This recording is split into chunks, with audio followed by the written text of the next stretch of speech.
Imagine, if you will, that you're out hiking in the dead of winter. And we are talking the absolute dead of winter. Right. It's February, the year is 1907, and you are completely alone. Just you and the elements. Exactly. You're pushing your way through the freezing cold, rugged, and just incredibly remote chaparral of California's coastal mountains. Which, if you've never been in that kind of brush, it's brutal. Oh, it is. The wind is biting, the terrain is completely unforgiving. I mean, the brush is so thick, it feels like the landscape itself is actively trying to push you out of it. It doesn't want you there. It really doesn't. You're exhausted, your boots are just caked in this freezing mud, and you finally just need to stop to catch your breath. You're probably looking for a place to lean. Yeah, so you lean up against this rocky outcrop, you look down at the ground just to steady yourself, and you see something that makes your heart completely stop. Because it's not mud. No. The ground beneath your boots is literally sparkling. Oh, wow. Scattered across the dirt, catching that pale winter sunlight, are myriads of deep, brilliant sapphire blue crystals. Just sitting right there on the surface. Just sitting there. And your immediate thought, obviously, is that you've struck it rich. You think you found diamonds or, maybe a scattered deposit of high-grade sapphires. Which would be an amazing find on its own. But the reality of what you're standing on is actually far more incredible. You haven't found sapphires. You've found something completely different. You have stumbled upon something entirely new to human knowledge. A mineral so phenomenally rare that even to this day, well over a century later, it has only ever been commercially mined in this one microscopic isolated spot on the entire planet. It is, without a doubt, the ultimate geological anomaly. It really is. Welcome to a deep dive into the Benitoite Gem Mine of San Benito County, California. If you're joining us today, you are in for such an incredible story. We have a massive stack of sources today. We're pulling from original historical records from the early 1900s, deeply technical geological analyses of the region, and just these incredibly detailed mineralogical reports. Reports that document the discovery, the extraction, and the truly bizarre science behind this stone. Right, because our mission for this deep dive is to unearth the whole story. We want to connect that human element with the deep-time planetary element. We're going to trace the journey of this gem from its accidental discovery by a grub-staked prospector to its honestly incredibly complex multi-million-year geological birth. Yeah, and we'll walk through a century of legendary mining efforts required to pull these stones from the earth. And of course, break down the scientific quirks that make benitoite a literal holy grail for mineral collectors all over the world. It really is a holy grail. I have to say, looking through these sources, what completely blows my mind is the sheer scarcity of it. The scarcity is hard to wrap your head around. It is.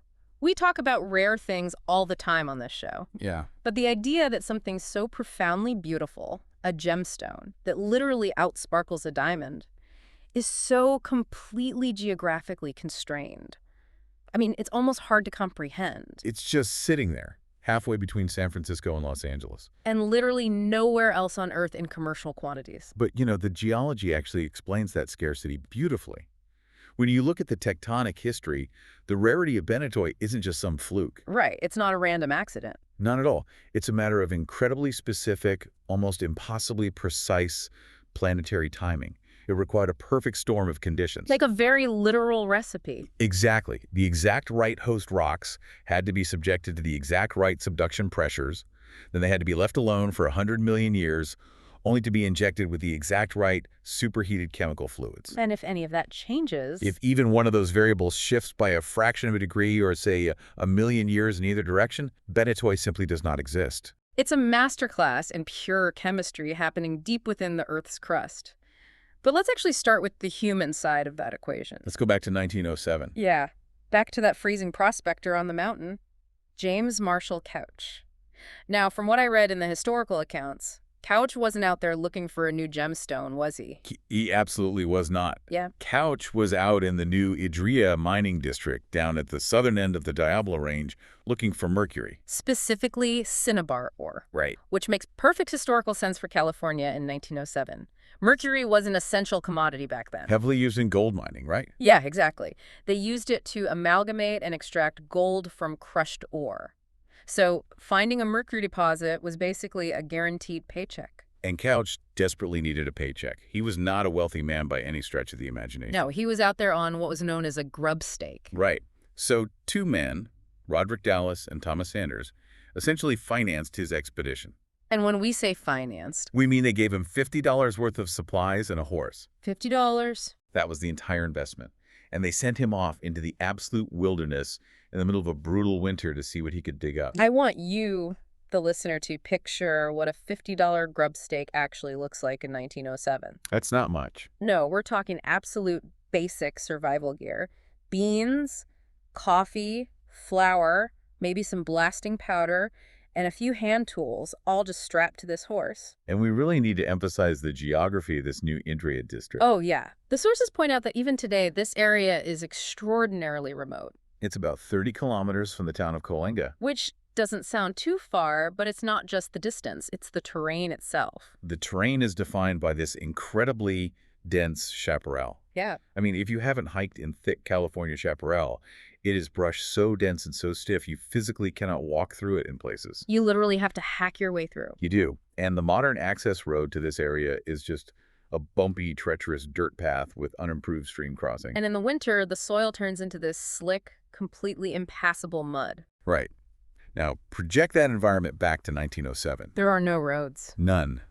Navigating that terrain on foot in the freezing cold, leading a horse, carry your meager supplies, it was a physically punishing, intensely isolating endeavor. So Couch had been out there prospecting for several weeks, just suffering through these elements.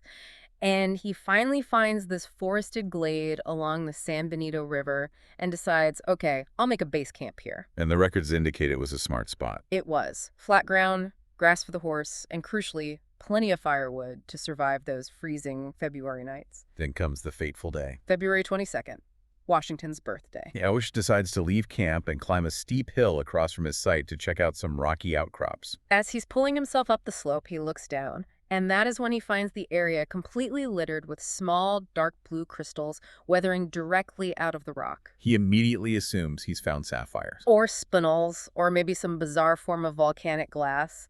But he knows it is something valuable. Oh, definitely. He gathers up a handful of these stones, stuffs them in his pockets, and absolutely races back the 30 kilometers to Coalinga to announce his discovery. And this is where the predictable human drama kicks in. Human nature never changes, does it? Especially when money's involved. No. The historical sources show that the moment Couch showed those blue stones around town, Roderick Dallas, the guy who provided the $50 grub stake, and another man named Leland Hawkins, immediately tried to swoop in and take credit for the actual discovery. Oh, they wanted the glory. They wanted the glory and, more importantly, they wanted the primary claim rights. I love that the historical records actually vindicate Couch, though. The documentation is very clear. James Couch was the sole discoverer of the deposit. He was the one standing on that freezing hill. Exactly. Dallas provided the beans, but Couch did the walking. It is a vital distinction in mining lore. But, from a broader perspective, what is truly fascinating is the sheer amount of time those gems just sat there on the surface. Yes. I was thinking the exact same thing while reading the prep material. I mean, Native American tribes lived in, hunted through, and traveled across this region for millennia. Wildlife traversed that specific hillside. For thousands upon thousands of years, these brilliantly blue, completely priceless gems were just resting in the dirt, weathering in the sun and the rain, and nobody knew what they were. It's like finding a winning lottery ticket lying on the sidewalk, but the ticket is printed in a foreign language you don't speak. That is a perfect analogy. Couch knew he had found something special. He knew he had a winning ticket because the stones looked out of place. But he couldn't read the language of the stones. He needed a translator to tell him exactly what he was looking at. And that translator arrived a few months later in the form of Dr. George Louderback. He was a highly respected professor of mineralogy at the University of California, Berkeley. Later in 1907, a small parcel of Couch's blue specimens finally made their way onto Dr. Louderback's desk. Imagine being Louderback on that day. A prospector sent you some sapphires from San Benito County. You probably roll your eyes, right? Thinking it's just blue quartz or glass. Totally. You sit down to do some routine tests. So what would those tests have looked like? He would have started with basic diagnostics, scratch tests for hardness, checking the specific gravity, looking at the cleavage planes of the crystal under a microscope. And very quickly, Louderback realizes the data isn't matching sapphire. It isn't matching spinel either. The optical properties are completely wrong. He realizes this blue mineral is completely 100% new to science. So he publishes a preliminary note in July of 1907. This is just months after the discovery. And he officially names the blue mineral Benitoite after San Benito County and the San Benito River where Couch had made his camp. But Benitoite wasn't the only thing sitting on his desk. No, there was a co-star in those initial samples. There was an accompanying black mineral physically attached to the blue crystals. And Lauterbach initially thought this black mineral was also brand new to science, didn't he? He did. He tentatively named it Carlosite, honoring the nearby San Carlos Peak. But then he tested it further. Right. As he conducted more rigorous chemical testing later that year, he realized Carlosite was actually a mineral called neptunite. Now, neptunite was known to science, but it was incredibly obscure. It had only been discovered once before, in 1893, all the way across the globe in Greenland. That detail is wild to me. You find a brand new blue gemstone in California, and it just happens to be growing side by side with a black mineral that previously had only ever been seen in the freezing fjords of Greenland. It hinted at the incredibly complex chemistry of the deposit. Yeah. So once Lauterbach secured more funding and actual field specimens, he traveled to the mine site himself to study the geology in person. He took all of his field notes and chemical analyses, which were conducted by his colleague Walter Blaisdell, by the way, and wrote the formal description of benitoite. This paper, published in 1909, is legendary in geological circles. It is still considered an absolute masterpiece of mineralogical description. They were so proud of the discovery that they actually sent out hand-colored copies of the publication to universities and top mineralogists around the globe. Which was a big deal back then. So by 1909, the scientific community finally has the translation. They know what benitoite is, and they know its chemical makeup. But that immediately raises a much bigger, much more perplexing question. If this thing is so chemically unique, how on earth did the planet make it? And why did it only make it in this one microscopic dot on the map in California? To understand the how and the why, we have to look deeply into the geological cauldron that cooked it up. Because the creation of benitoite is not a single event. It is a tale of two entirely different eras of deep time, separated by a massive temporal gap of over 100 million years. Take us back to the very beginning. Where does the story of the host rock itself start? Okay, so we have to travel back to the Jurassic period, roughly 100 to 160 million years ago. Picture dinosaurs walking around. Exactly. Imagine the southern end of the Diablo Range during this time. You have massive tectonic forces at play. Like continents moving. Yes. A gigantic subduction zone where a dense oceanic tectonic plate is actively crashing into and being shoved underneath the lighter North American continental plate. It's a massive geological pileup. During this violent collision, a massive body of rock called serpentinite was tectonically emplaced. Emplaced, meaning? Essentially, it was sheared off the ocean floor and wedged into the surrounding sedimentary and metamorphic rocks of the continent. So you have thousands of miles of ocean crust being shoved downward into the Earth's mantle, bringing all of that material together under unimaginable strain. That downward movement is key. The collision pulled the rocks deep underground, subjecting them to immense downward pressure. But subduction zones have a very specific thermal profile, don't they? They do. The ocean crust is cold because it has been sitting under the ocean.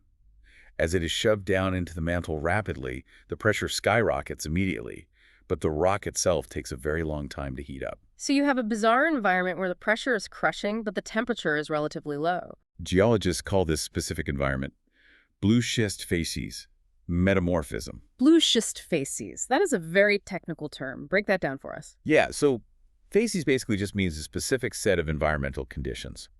And in this low-temperature, high-pressure environment, it forces the atoms in the original rock to rearrange into new, denser mineral structures. Ah, got it. And these new minerals, like glaucophane, often have a distinct bluish tint, which gives the resulting rock the name blue schist. And this blue schist became the host rock, the eventual cradle for the benitoite. Yes. But I want to pause on the timeline here because the sources emphasize this point heavily. Right. The host rock is created 100 to 160 million years ago. We have a solid block of high-pressure blue schist sitting deep underground. But there is absolutely no benitoite in it yet, right? None. The blue schist host rock is just the empty oven. And it sits there, locked in the dark for tens of millions of years. Dinosaurs rise to prominence, rule the Earth, and are wiped out by an asteroid. The continents slowly drift into their modern positions. Mammals evolve. We fast forward through deep time. all the way to the mid-Miocene epoch, which is only about 12 million years ago. That temporal gap is just staggering. It really is. The oven was preheated for over 100 million years before the ingredients for the gems were even brought into the kitchen. So what finally happens 12 million years ago in the Miocene? The region experiences a totally new geological event. Small igneous bodies, essentially localized blobs of hot magma moving up from the mantle intrude into the area. And these specific intrusions were primarily of a chemical composition called cyanide. Let me stop you there. Cyanite. For those of us who aren't petrologists, what makes a cyanite magma intrusion different from, say, a typical volcano-erupting basalt? Good question. Cyanide is an intrusive igneous rock that is chemically similar to granite, but it's highly deficient in quartz. Okay. More importantly for our story, cyanide magmas are typically very rich in volatile fluids, water, carbon dioxide, and highly concentrated dissolved chemical elements. So it's basically a highly pressurized chemical soup. Exactly. As this cyanide magma pushed its way up into the ancient blue schist, it brought intense heat and released these superheated, highly pressurized, mineral-rich fluids. The sources refer to these as calc-silicate hydrothermal veins. What is actually happening underground there? Imagine underground fissures opening up in the solid blue schist rock. These cracks are immediately flooded with scalding hot water under immense pressure. That's the hydrothermal part. Right. And the fluid is heavily laden with calcium and silica. That's the calc-silicate part. Okay. These boiling, pressurized chemical rivers force their way aggressively through the fractures in the ancient cold blue schist. And when that superheated chemical fluid meets the 100-million-year-old rock, what's the reaction? I mean, it can't just flow through peacefully. It doesn't. The fluid acts as a powerful solvent. This triggers a process called mobilization. Mobilization? Yes, as the superheated water pushes against the walls of the blue schist, it literally leaches elements straight out of the solid rock. It steals them. It strips barium from the rock. It strips titanium from the rock. It pulls these scattered trace elements into the flowing hydrothermal fluid, concentrating them. It's robbing the ancient rock of its basic building blocks. Exactly. The fluid becomes a supersaturated soup of barium, titanium, and silica. But it can't stay hot forever. Right. The cyanide magma below eventually stops pushing, and the entire hydrothermal system slowly begins to cool down. And as the temperature drops? As the temperature of the fluid drops, it can no longer hold all of those dissolved elements in solution. The elements have to precipitate out. They begin to lock together on an atomic level, bonding to the walls of the veins. And that exact moment of crystallization is when the benitoite is born. That process is incredible to visualize. The modern fluids stole the ancient rock's elements to build these brilliant blue gems. But the geological baking process has one final, brutal twist, doesn't it? It does. Because if it ended there, miners could just open a vein and pluck the crystals off the wall. There is a final twist. Long after the benitoite and the other rare minerals crystallized on the walls of these fissures, there was one final, late-stage pulse of mineralization that flooded the system. The chemistry of the fluid changed one last time. This final pulse was heavily packed with sodium and aluminum. And what did that do? As this massive volume of fluid cooled, it completely filled all the remaining open space in the veins with a dense, opaque white mineral called natrolite. It essentially buried the gems alive. It did. The analogy I kept coming back to while reviewing the sources is an artist. Imagine an artist sculpts a beautiful, intricate, delicate masterpiece out of blue glass. Right. And then before anyone can see it, someone comes along and accidentally pours a massive batch of solid, opaque, white concrete over the entire thing, completely encasing the glass sculpture inside a solid block. That is precisely what the natrolite did. It encased the benitoite, the neptunite, the joaquinite, everything. So when a miner digs into one of these deep veins, they don't see a cave sparkling with blue gems.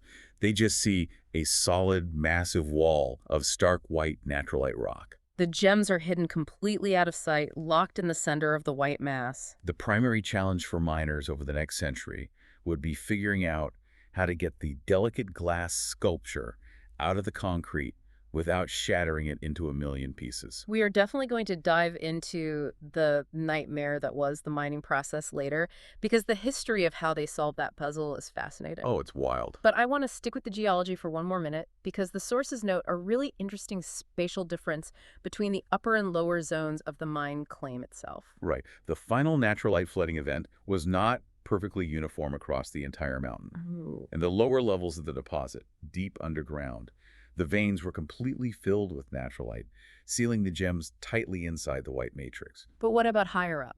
In the upper zone of the mine, closer to the surface, the natural light pulse somehow didn't reach. Or maybe the chemical and temperature conditions simply weren't right for the natural light to precipitate out. So the upper zone lacked natural light entirely. Yes. So what did that mean for the gems up there? Were they just sitting loose in open pockets? Essentially, yes. In the upper zone, the rich, deep blue benitoite crystals were found commingled with milky white albite, or they were hidden only by simple, soft clay minerals. Wow. So you didn't need to break through concrete. No. If you found a pocket in the upper zone, you could literally just wash the clay away with a hose to reveal the blue crystals. You didn't have to break through that solid white natural light casing. That sounds like a dream. It was, but there was a trade-off. Because they weren't protected by the hard natural light, the mineralization up top was much more scattered and broken. Even though the crystal clarity in those upper pockets could be incredibly high. Right. If you're listening to this, take a moment to appreciate the sheer absurdity of this timeline. Almost unbelievable. A Jurassic tectonic collision creates the blue schist. 100 million years of silence passes. Miocene magma injects superheated fluids. The fluids leach barium and titanium. The system cools to create the gems. And a final pulse of white natural light concrete entombs them. This specific geological cauldron didn't just make a pretty blue rock. It created something so structurally unique that it literally solved an open theoretical mystery in the world of physics. Let's shift gears and talk about the star of the show. Let's talk about the benitoite crystal itself. Let's look at the chemistry first. Benitoite is officially classified as a barium-titanium silicate. The chemical formula is BTC-309. 1 atom of barium, 1 atom of titanium, 3 atoms of silicon, and 9 atoms of oxygen. That is the exact combination of ingredients those superheated fluids leached out of the blue schist and locked together. Now, when those specific elements bond, they arrange themselves into a very specific geometric lattice structure. Minerals are categorized by these structures into different crystal systems. Benitoite crystallizes in what is broadly known as the hexagonal system. Hexagonal, meaning six-sided. If you picture a standard quartz crystal or a snowflake, those are hexagonal. That sounds relatively normal for a mineral. On the surface, it sounds normal, but you have to look deeper into the subclassifications. Okay, take us deeper. For decades prior to 1907, scientists studying crystallography had painstakingly mapped out all the mathematical possibilities for how atoms could theoretically arrange themselves symmetrically in three-dimensional space. Just doing the pure math. Right. Using pure mathematics, they predicted that there should exist a specific, highly complex subclass within the hexagonal system. And what did they name it? They named this theoretical shape the detrigonal dipyramidal class. Detrigonal dipyramidal. Try saying that 3 times fast. I know, it's a mouthful. I want to emphasize how crazy this is. Scientists in the late 1800s, without computers, used math to draw a shape and said, the universe should be able to naturally create this specific geometry. And that was the problem. The math proved the shape could exist. But nobody had ever found a single physical example of it occurring anywhere in nature. It remained an entirely theoretical concept. It was a blank spot on the map of physics and geology. They knew what it should look like, but they had zero physical proof. And then James Couch comes stumbling down a freezing hillside in California with his pockets stuffed full of blue rocks. Yes. When Dr. Lauterbach and subsequent crystallographers put benitoite under their instruments, they realized they were holding the missing puzzle piece. Benitoite's internal atomic arrangement was the physical, undeniable proof of the detrigonal dipyramidal class. It proved the mathematicians right. The discovery was so momentous to the field of science that, to this day, in the official Dana classification system of minerals, this specific crystal class is officially and prominently named the benitoite type. Benitoite is the textbook definition for the entire planet. That is just phenomenal. It's the geological equivalent of physicists mathematically predicting a new subatomic particle and then decades later firing up the Large Hadron Collider and actually finding it. Only in this case, the collider was a random mountain in San Benito County. But the geometry of the crystal isn't just mathematically interesting, is it? It does some visually spectacular things, especially when the crystals engage in a process called twinning. Twinning is a fascinating phenomenon. Explain twinning for us. It occurs when two separate crystals of the same mineral share some of the same crystal lattice points in a symmetrical manner. Yeah. They basically grow out of each other. So they intersect. Exactly. Benitoite can twin with a perfect 90-80-degree rotation around its C-axis. And when it does this, The two triangular shapes overlap and form a perfectly symmetrical six-pointed star shape that geologists commonly refer to as a Star of David habit. I read about this in the sources, and there is a really strange quirk about the twinning. It doesn't just happen randomly on its own. No, it doesn't. The crystals need a very specific catalyst. They do. This perfect Star of David twinning has essentially only ever been found in benitoite crystals that are included, meaning they physically grew around and engulfed another specific mineral called crossite.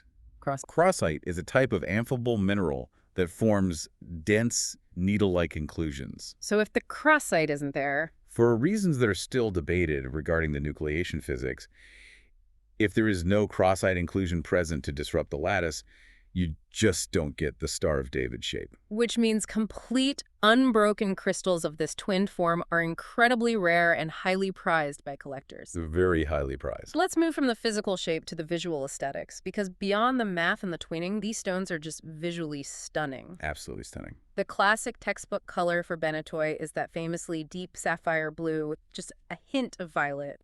But the sources note they aren't all blue. There is actually a color range. There is a surprising variance depending on the specific chemistry of an individual pocket. What other colors are we talking about? Benitoite can be totally clear and colorless.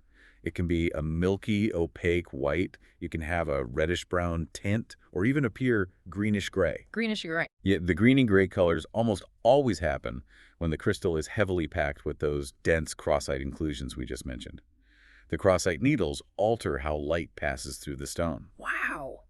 Are there any other colors? There have even been rare pale pink crystals found at a small nearby satellite deposit called Mine Numero Uno, though the chemical origin of that pink color is totally unknown. I am so glad you brought up the origin of the color, because the sources say the exact cause of the classic blue color is still a scientific mystery. It is. How is it that in the 21st century, when we can send rovers to Mars and sequence the human genome, we still debate why this specific rock is blue? It really comes down to atomic-level debates in solid-state physics. Because benitoite contains trace amounts of iron, one of the most prominent theories is that the blue color comes from an intervalence charge transfer. Okay, let's break that down for the listener. What is an intervalence charge transfer doing inside the crystal? Picture the atoms inside the crystal lattice. You have iron atoms and titanium atoms sitting near each other. An intervalence charge transfer happens when electrons physically jump or bounce back and forth between different oxidation states of iron or between the iron and the titanium atoms. Like a microscopic game of ping pong. Exactly. This constant jumping of electrons requires energy, and it gets that energy by absorbing specific wavelengths of light hitting the crystal. So it absorbs certain colors of light. It absorbs the red and yellow wavelengths, and the light that bounces back to our eyes is that deep, vibrant blue. That makes perfect sense. But the sources mention a completely different theory involving magnetism. Yes, and this theory is wild. Tell me about it. Research conducted in the late 1990s suggested the color might have less to do with iron and more to do with magnetic properties of the titanium atoms themselves. Wait, magnetic properties? Yeah. The researchers noted that benitoite crystals often have zones of color. Like, one end of a crystal might be deep blue, while the other end is totally clear. They found that in the blue portions of a crystal, the titanium atoms act in a paramagnetic manner, meaning they are weakly attracted to an applied magnetic field. Wait, so the blue part attracts magnets, and the clear part? In the clear or white portions of the exact same crystal, the titanium atoms are diamagnetic, meaning they are weakly repelled by a magnetic field. That is just totally wild. The theory posits that the blue color is actually a visual manifestation of that fundamental magnetic shift within the titanium atoms. It's incredibly complex physics. It is, and the scientific community still hasn't reached a definitive consensus. Regardless of why it is blue, the way it interacts with light is magical. The term the sources use repeatedly is strongly dichroic. Strongly dichroic. What does dichroism mean for someone just, holding a rough benitoite crystal in their hand? Dichroism is an optical property where a material splits light into different beams that are absorbed differently depending on the viewing angle. Because of that ditrigonal dipyramidal crystal structure? Exactly. Because that unique shape, light travels through the vertical axis differently than the horizontal axis. So what do you see when you look at it? If you take a gem-quality benitoite crystal, and simply roll it between your fingers, looking at it from different angles, the color will literally change before your eyes. Wow. Staring down one axis, it might look completely colorless. Turn it slightly, and it flashes a deep, rich sapphire blue. Turn it again, and it throws off a vibrant violet hue. And then there is the sparkle, the brilliance. Oh, the sparkle is unmatched. The sources state that benitoite actually has higher birefringence than a diamond. Birefringence is a technical measure of how much a gemstone bends and splits light as it passes through. So a higher number means? A higher number means the gem produces more optical fire, those flashes of rainbow color you see when you move a diamond under a light. And diamond is famous worldwide for its fire. But structurally, benitoite bends light even more aggressively than a diamond. A well-cut, faceted benitoite gemstone will throw off flashes of light blue and violet that are simply dazzling. It has a brilliance that sapphire can't even dream of touching. But there is a catch. There is always a catch. And I honestly love this part because it makes the gem feel almost tragically flawed. It adds character. It does. The analogy I keep using in my head is buying a multi-million-dollar hyper-performance Italian sports car. It has a V12 engine, perfect aerodynamics, it outperforms everything on the road. Right. But it comes equipped with tires made of fragile blown glass. It's a masterpiece, but you have to drive it with agonizing care. You were talking about its hardness on the Mohs scale. Exactly. For all its mathematical perfection and diamond-beating brilliance, benitoite only ranks a 6.5 on the Mohs scale of mineral hardness. Which is a massive problem if you want to use it in jewelry. Give us some context for a 6.5. To give you context, a diamond is a 10 on the Mohs scale. It is incredibly hard to scratch. And quartz? Quartz, which is the mineral that makes up most of the dust and sand floating in the air and settling on our clothes and desks, is a 7. Ah, so benitoite is softer than standard quartz dust. Exactly, which makes it highly susceptible to abrasion. If you mount a benitoite in an everyday engagement ring and you wipe your hand on your jeans or bump your hand against a wooden desk, the ambient quartz dust will scratch the gem. It's just too fragile. Over time, those micro scratches accumulate and completely dull that incredible diamond-beating sparkle. It is a jeweler's absolute nightmare. It is terrible for rings or bracelets. It really is. It is much better suited for pendants, necklaces, or earrings pieces of jewelry that sit against the body and don't take the daily physical abuse that our hands take. There is one more party trick benitoite has, and when I read this, it sounded like practical science fiction. The fluorescence. Yes. If you take a shortwave ultraviolet light and shine it on a benitoite crystal in the dark, it doesn't just sit there. It fluoresces. And not just a weak glow. It lights up an intense, opaque, alien sky blue color. It is one of the strongest fluorescent reactions in the mineral kingdom. Is it the clear ones that glow the most? Interestingly, no. The fluorescence actually seems to be stronger in the crystals that are heavily included with crossite, rather than the perfectly clear gem quality ones. But this fluorescence isn't just a cool trick for museum displays, is it? It's actually a vital practical tool for finding the stones. Because of the mud we talked about earlier. Exactly. Remember, these gems are often coated in a very tenacious, thick clay mud, or they are locked in white rock. So how do you find them? Modern prospectors and miners will literally go out at night with portable shortwave UV lights and scan the ground, the tailings piles, and the mine walls. If there is even a single millimeter of benitoite peeking through the mud or the rock. That UV light will make it light up like a blue beacon in the darkness. It is the most effective way to hunt for them. I want you to picture that. People wandering through the freezing California chaparral at midnight, holding purple flashlights, looking for glowing blue rocks in the mud. It's a surreal image. It really is. But as fascinating as benitoite is on its own, if you look at a museum-quality specimen from this mine, benitoite is only one part of the picture. It's a group effort. The aesthetic beauty of these pieces relies almost entirely on its co-stars. It's like the Earth, through a bizarre geological cocktail party, invited the rarest, strangest guests and forced them all into one tiny underground room. Let's talk about the other minerals in the room, starting with the one Louderback originally thought was carlosite. Right, neptunite. Now, if benitoite is the star of the show, neptunite is the brilliant supporting actor that makes the star look good. Neptunite is actually far more abundant at the mine than benitoite. It's roughly 10 times more plentiful. And chemically, it's pretty complex. It's an absolute beast of a mineral. It contains potassium, sodium, lithium, iron, manganese, titanium, and silicate. It's just a total alphabet soup of elements. The superheated fluids grab a little bit of everything. And visually, neptunite is incredibly striking. If you look at a neptunite crystal sitting on a piece of rock, it looks jet black. It forms these long, sharp, highly lustrous, prismatic crystals that shoot aggressively out of the matrix. But the black color is an optical illusion. It is. It's not actually black. No, neptunite is actually a deep, dark, blood red color. Wow. It is just so dense and opaque that it absorbs almost all the light, making it appear black to the naked eye. So how do you see the red?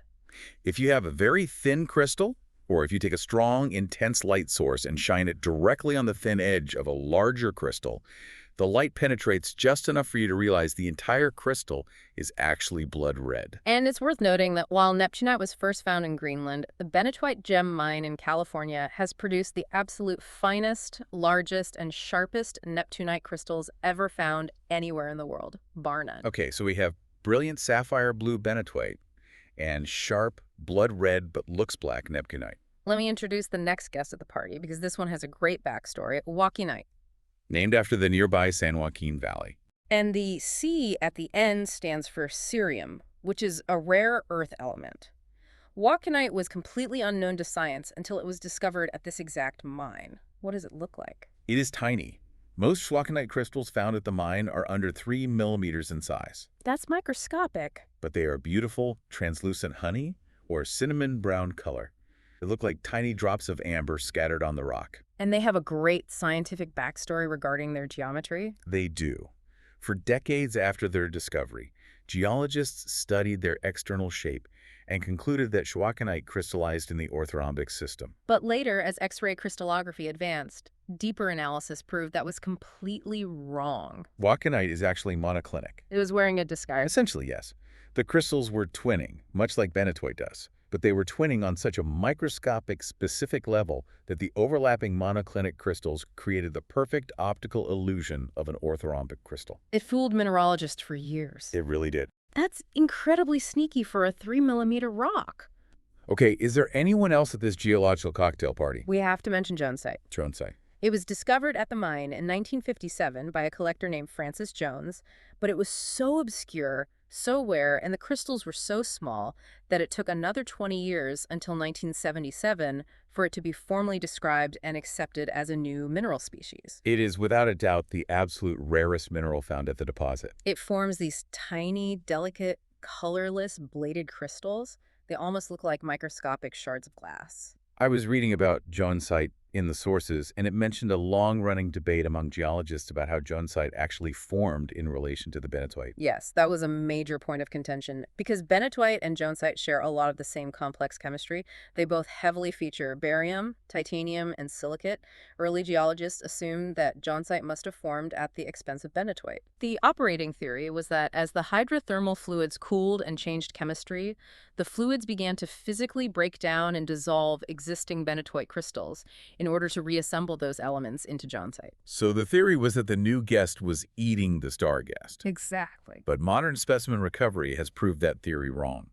We now have intact pieces drawn from the mine that clearly show benitoite and Jonesite crystals growing concurrently, physically intertwined with each other. They were forming at the exact same time from the same batch of fluid in total harmony. Right. And all of these, the blue benitoite, the black neptunite, the cinnamon joconite, the delicate Jonesite, they are all set against the final guest. The massive blank canvas that we talked about earlier. Naturally. The ubiquitous milky white mineral that flooded the veins during that final late-stage pulse, encasing everything in white concrete. It is the stark contrast between all these different colors and the white naturalite that makes these specimens so legendary in the mineral collecting world.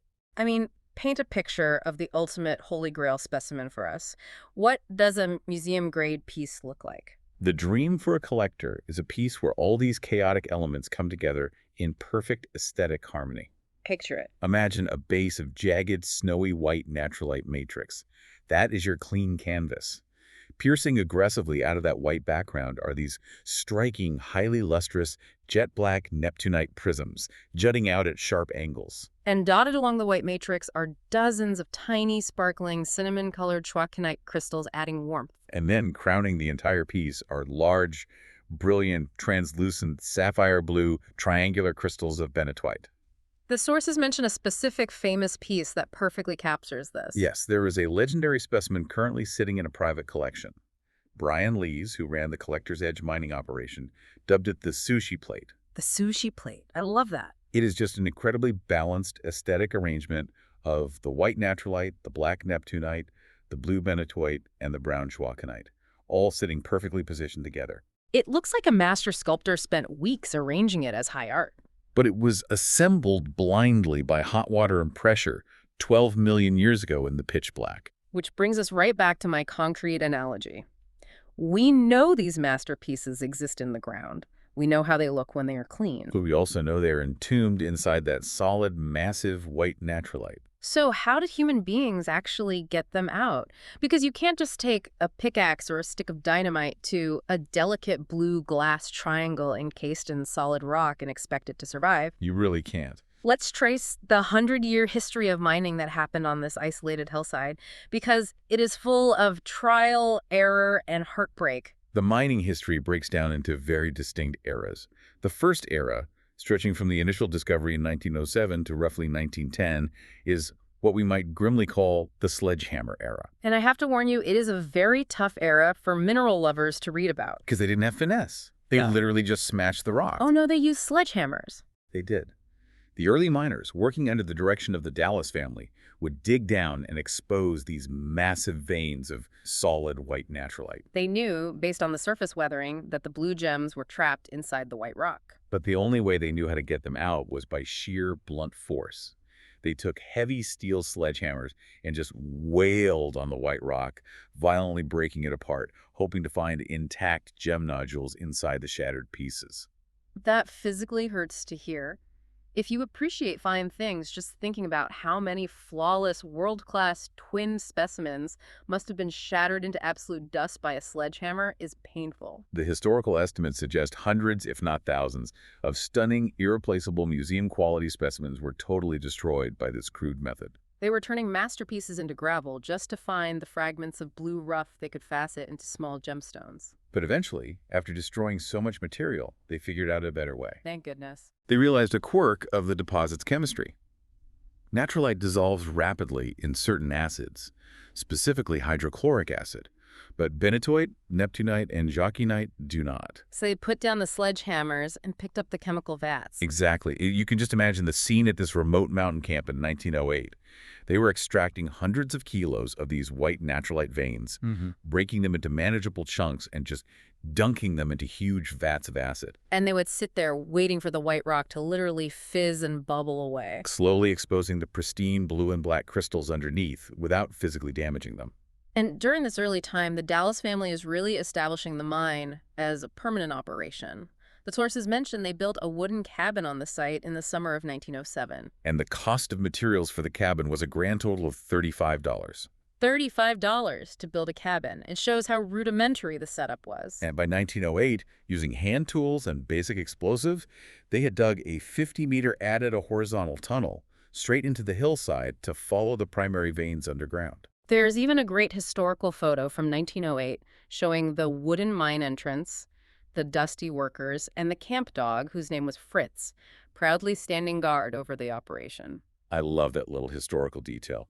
Fritz the mine dog, protecting the rarest gems on Earth. So, continuous operations under the Dallas family go on until 1910, and then they essentially cease full-time production. But Dallas was smart. He maintained the annual assessment work required by law, and he officially patented the claim. Patenting the claim meant he transitioned it from public land to private property, giving his family permanent legal control over the land and the minerals. This leads into what we can call the middle years, stretching from the 1930s all the way to the 1960s. What is happening at the mine during this long stretch? It becomes a period of leasing.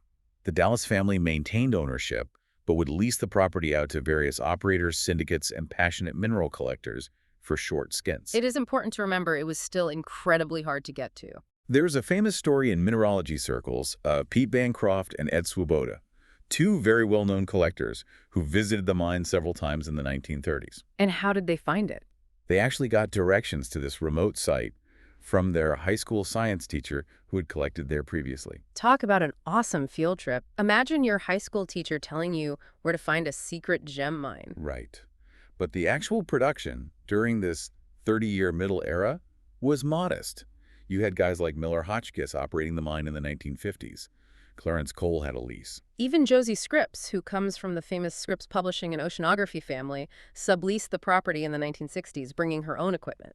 They were pulling out nice material, and they were acid etching beautiful specimens, but they weren't moving mountains. They were selectively high grading. That brings us to 1967, which really marks a turning point. It is the beginning of the Renaissance for the Benitoite Gem Mine. In 1967, two men named Elvis Buzz Gray and Bill Forrest leased the property.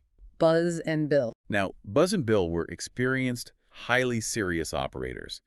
They didn't just want to poke around the old workings for a weekend. They developed a logical, systematic, engineered mining plan for the entire deposit. They worked the lease for years, and they eventually bought the mine outright from the Dallas family estate in 1987.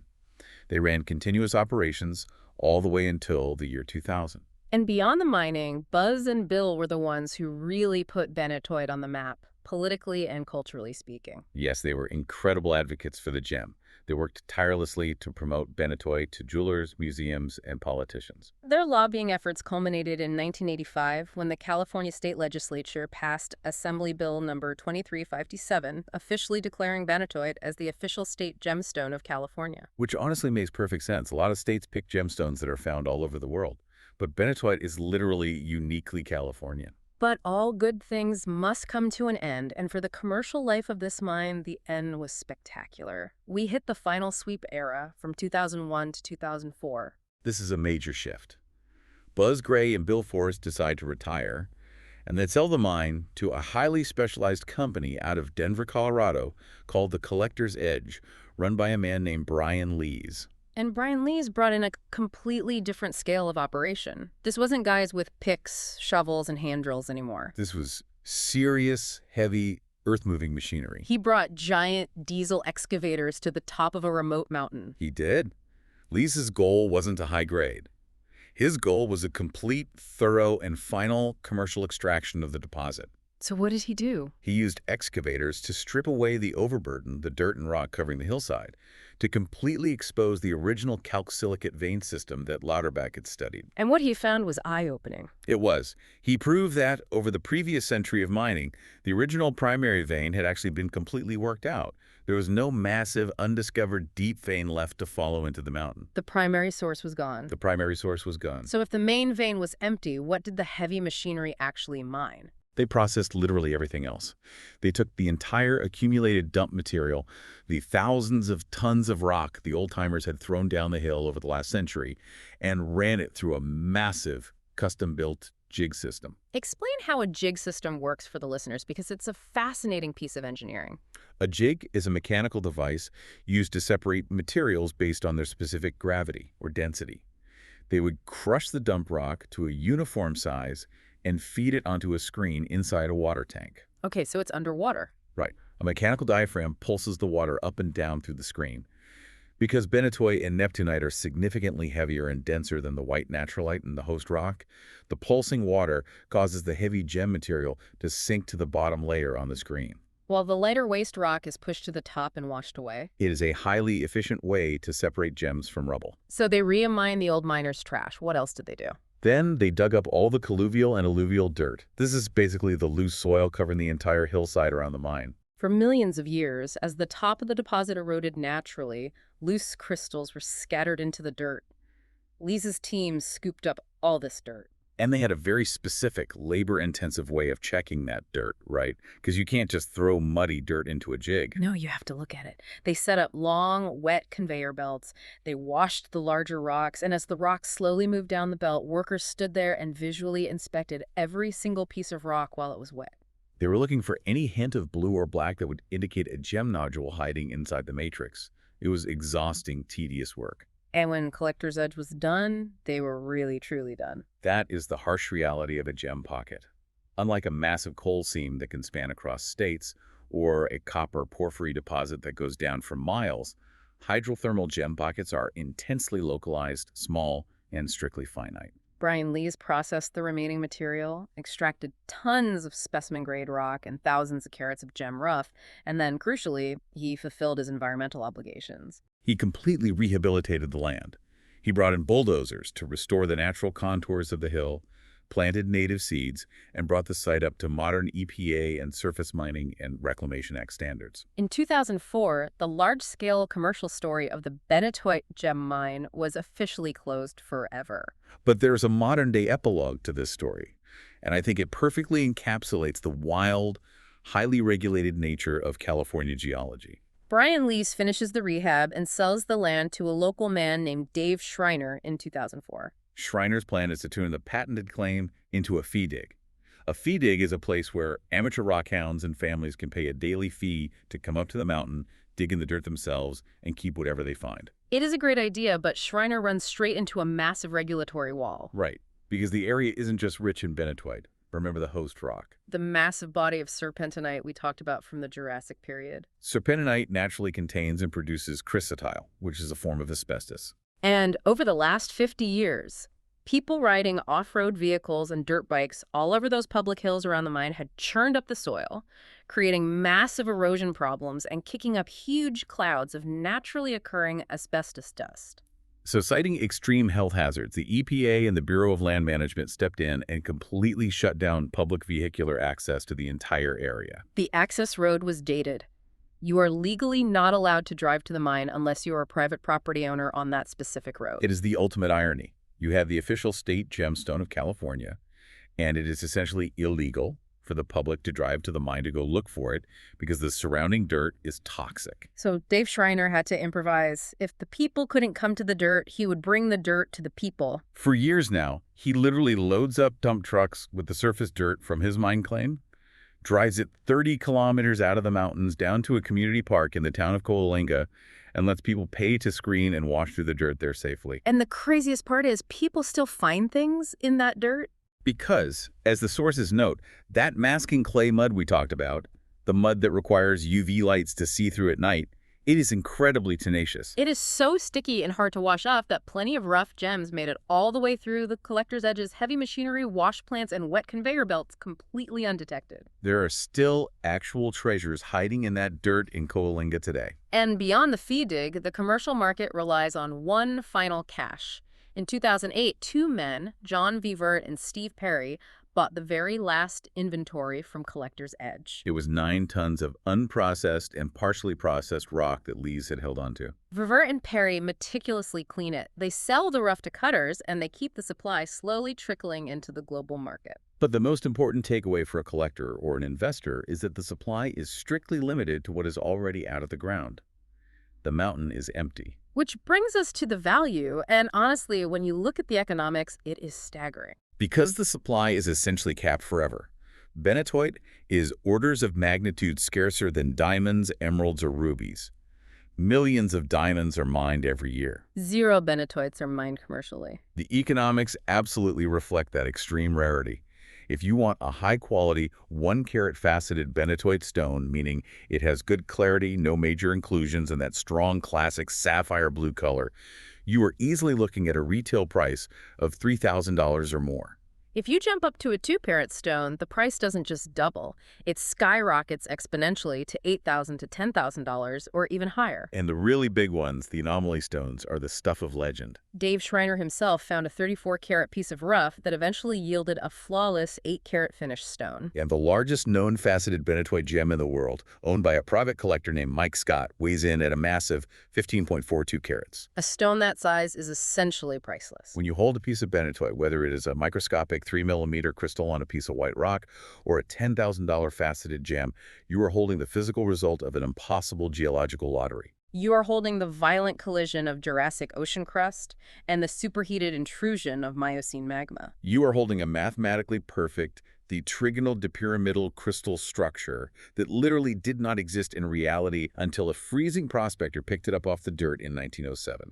It really makes you appreciate the vast scale of nature we are talking about, but it just sat there, waiting for James Catch to finally bother to look down and recognize it in 1907. So consider this. The Earth is vast, and despite all our technology, much of it is still incredibly remote and unexplored. If a gem as brilliant as benitoite could sit in plain sight for millennia. What other entirely unknown alien-looking minerals with completely untheorized crystal structures are sitting on some impassable freezing hillside right now just waiting for someone to look down?